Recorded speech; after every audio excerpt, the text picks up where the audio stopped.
Hello there my fellow holotable heroes, and welcome to another Conquest counter video guide. Now you'll be able to find this and all my other Conquest guides on my SWGOH for Life website. If you haven't seen it yet, go and check it out. There'll be a link in the description below.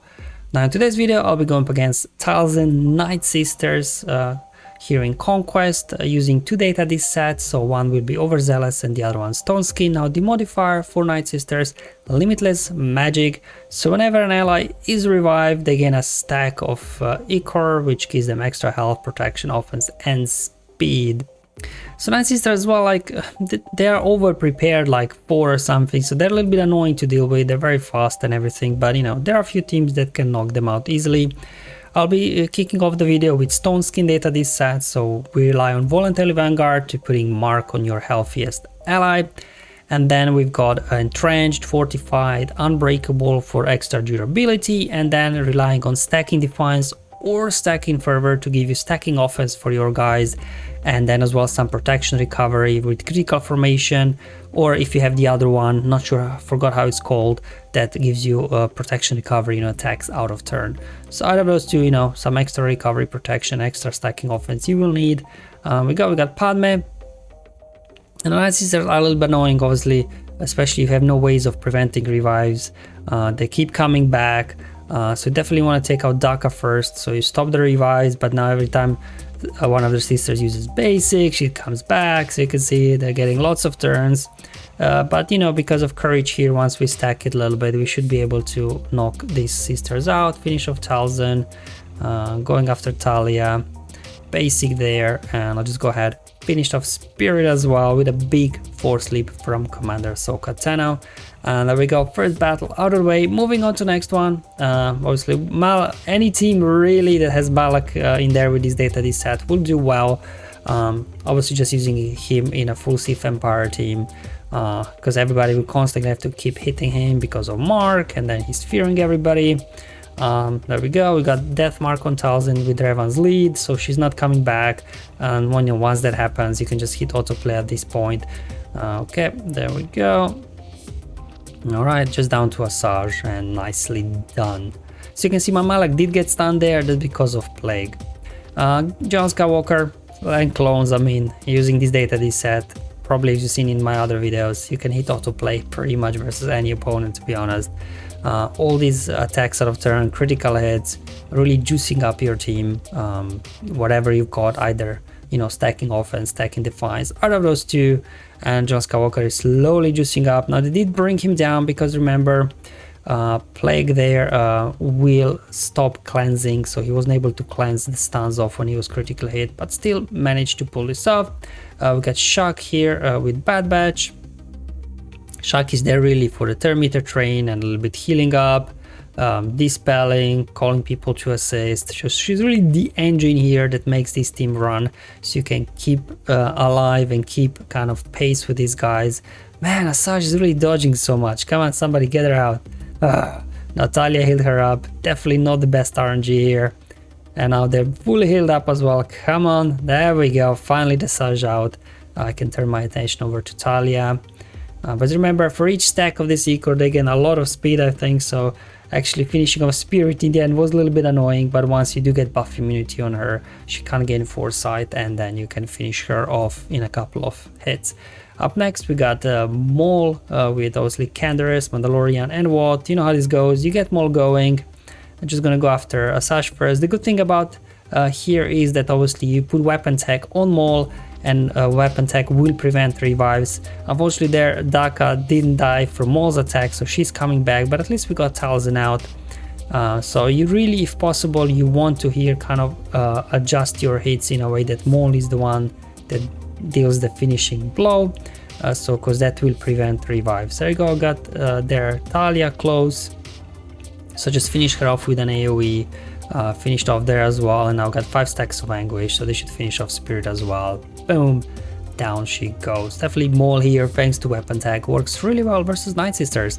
CLS, now CLS can sometimes be a little bit iffy, I guess, can be a little bit tricky, because the Plague and everything that they get going. But anyway, we'll just keep attacking here. There we go, got them down. Asajj, but luckily, the thermometer train. Always key with CLS is do not use call to action, because then you lose some of the turn meter again when your allies are being hit, and then this will really slow down your team. Up next we got the Beskar Mando. Okay, there we go. Unfortunately they did get a stun on Beskar Mando, so I wasn't able to get my Whistling Birds out just yet. Try to get a couple of stuns there. There we go, Whistling Birds finally. The good thing about Whistling Birds is obviously it will prevent revives, so Talzin is not coming back from that one, and we'll just keep working on Daka in the meantime. IG there, he's not looking too good, he's got 9 stacks there, but Quill healed him up a little bit. Okay, there we go, come on, almost there, there we go. One more Whistling Birds, and I think that should hopefully be it, because my IG is barely hanging in there. Again, Quill coming in with a timely heal, and let's just go ahead finish off their Asajj as well. So there you go, Beskar Mando worked okay, I guess, as long as you keep IG alive there. Grievous, I mean, Grievous usually is great counter to Nightsisters anyway, so should work in Conquest, I hope as well. Obviously, normally you would have a zombie in there instead of Talia, and actually Talia is a bit of a pain sometimes because of her special, heals everybody up, dispels, gives them bonus turn meter and everything. So actually having zombie in here would be preferable, but you know, they removed zombie from Conquest ages ago because we were cheesing the daylight out of these guys. We were really cheesing lots of hits versus zombies, so they decided to spoil our fun and remove her. Next we got Mothma. I mean, once you get going, you should be good to go. There's lots of healing on these teams. As long as you don't get stunned too much, you should be good here. And all this obviously stacking offense that you get and protection recovery from data discs. Eventually, you will ramp up a lot of damage. And once you get your turn meter train going, I mean, you know, the Nightsisters can't quite keep up. That's why after taking out Daka, I went after Asajj, because remember Asajj gains bonus turn meter as well. So you can see really juicing up the damage there. I think that was a 100k hit there from somebody on the basic. So definitely Mothma with his data disc set works really well versus Nightsisters. Okay, time to switch over to Overzealous data disc set, where we have 3 stacks of Zealous Ambition and Vitality to boost damage for your healers and support. And then finally an Entrenched and Fortified, just to give a little bit more survivability. So here we'll be relying on our support and healers to do damage. That's why we brought in here a kind of a support Jedi team. We do have Ban there a little bit for the heal, but the whole idea is let Yoda go to town. I mean, he's doing big damage already anyways, but now with Zealous Ambition data disc, really his damage goes to a whole other level. We are a little bit struggling here to keep up, although with the turn meter train from Nightsisters, because obviously once you do defeat Daka, she keeps coming back and then she keeps dying off, fueling turn meter to the rest of the team. But on that, finally got things under control here. Tried to get Nightsister Spirit out. Whoa, that was a big hit from Yoda, nearly 600k, nice. Moving on, we got Padme. Now, Padme I like to use with both these 2 Bad Batch clones because they're both support, and obviously they have a nice 1-2 punch with kind of healing immunity, daze, and then obviously tech and follow up that with a stun, and then we can just do a couple of AoEs here, stack up some courage, and hopefully that should be the end of them. Unfortunately, their Talia, it seems like she cleansed off all the debuffs, so maybe, but then if you go after Talia first, then Daka will just revive her. So yeah, anyway, got him through to the end. You know, their Padme, even on her basic, doing nice big damage because Overzealous. Up next, we got another team that relies on a little bit of turn meter train. So we got Rex here, and then we got Barris to keep everybody alive. So your main damage dealer here is Barris, Rex, and Echo is support as well. And Echo is nice because, you know, whenever you use basic ability with your clones, he's called to assist. His AoE there does a lot of damage as well. Just gonna finish off Talzin there, and I just have to finish off Spirit. Come on, there we go. Definitely Rex, you know, really allows you to keep up with his late turn meter train. Okay, there we go. Now this one could be a little bit iffy, I guess, depending on who they stun.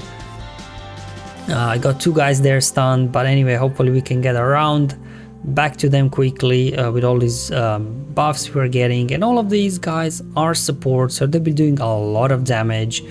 There we go, finished off there. We got there now days as well with Piet, so we can just go ahead, finish them off, not worrying them, you know, gaining any sort of bonus turn meter. Then we got another turn meter train team. We got here Pulps with Mara. Unfortunately they stunned my Pulps, not ideal. So the main damage dealers here obviously are Thrawn, Tarkin and Pulps. They are all support. Mara is attacker, but she's there obviously for her debuff. So now we landed Shock. They can't gain bonus turn meter. Thrawn can go ahead, clean up Pulps, and now we can go to town. I'm just going to go ahead, get Fracture on Asajj. Well, Thrawn's Fracture deals damage 4 times, so in most cases he will be one-shotting everybody. But we got these ladies stunned, dazed, so you know, it doesn't even matter. We were just able to quickly tear them apart. Up next, we got Raddus. Now he's got 2 AoEs actually, his support.